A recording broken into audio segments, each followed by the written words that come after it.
Mga kapuso, narito tayo ngayon sa Heritage Memorial Park sa Taguig kung saan binuksan na ngayong araw sa publiko, lalong-lalo na sa mga tagahanga ang burol ni National Artist for Film and Broadcast, Nora Aunor. Nakausap natin ang ilang fans na naging malapit na rin sa kanya. Nagbalik tanaw sila sa napakalalim na ambag ni Ate Guy, hindi lang sa industriya ng pelikula, kundi pati na rin sa kanilang personal na buhay.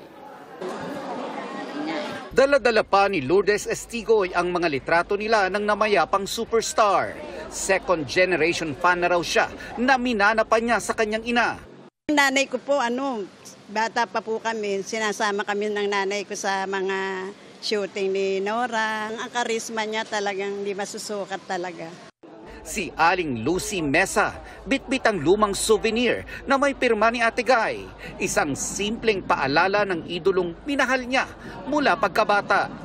Hindi lang ang husay sa pag-arte ang hinangaan niya, kundi ang kababaang loob ni Nora sa likod ng kamera. Yung kababaan ng loob, napakabait. Napakabait ni Guy ng personal. Nakasama siya namin sa Kapitolyo. Doon siya nakatira. Buong buhay ni Alma Agunday, wala siyang kinilalang idolo kundi si Nora lang. 4 years old pa lang po ako noon, hindi pa ako nag-aaral. Sinama po ako ng panganay naming ate. Umatin po kami ng debut ni Nora sa Amoranto sa Quezon City. Talagang fan po kami kasi ang pamilya po namin talagang Nora. Hindi lang basta artista ang turing ng mga tagahanga kay Nora Aunor. Para sa kanila, isa siyang kapatid, ina, kaibigan, taong may malasakit.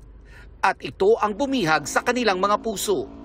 Si Ate Guy mabait. Kahit anong hiling mo sa kanya, nagbibigay. Hindi yan kagaya ng ibang maramot. Minsan nga umiyak yan eh. Bakit ka umiyak? Wala. Alam na namin umiiyak ka, nalulungkot ka. Nandito lang kami sa likod mo. Kahit may iniindang karamdaman, handa raw si Ate Guy na isang tabi ang sarili, mapaglingkuran lang ang kanyang mga tagahanga. Ayon kay Ismael, December 2024, ang huling pagkakataong nakita niya si Nora sa isang fan meet. Medyo hindi okay ang pakiramdam niya nung time na yon. Pero pumunta pa rin siya kahit na mahina ang pakiramdam niya, mahina ang katawan niya. Si Eva na dating naging alalay at nakasama ni Ate Guy sa bahay noong 1992. Isa raw buhay na testamento sa kabutihang loob ni Nora. Ang lahat pantay-pantay. Wala siyang sa pagkain, kailangan pantay. Walang pagkain, kung anong kinakanya, kailangan kainin mo rin.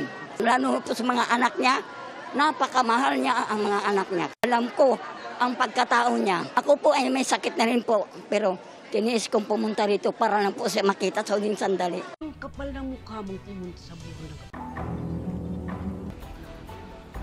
Nawala ng ama ang anak ko dahil sa inyo! Doon, ha? Ah! Anong grabe? Aray ko, let go! Get out! Let go! Ay! Cornelia! Mama, dahil! Iwan ka! Cornelia! Ano ka ba? Sandali! Lumabas na ako!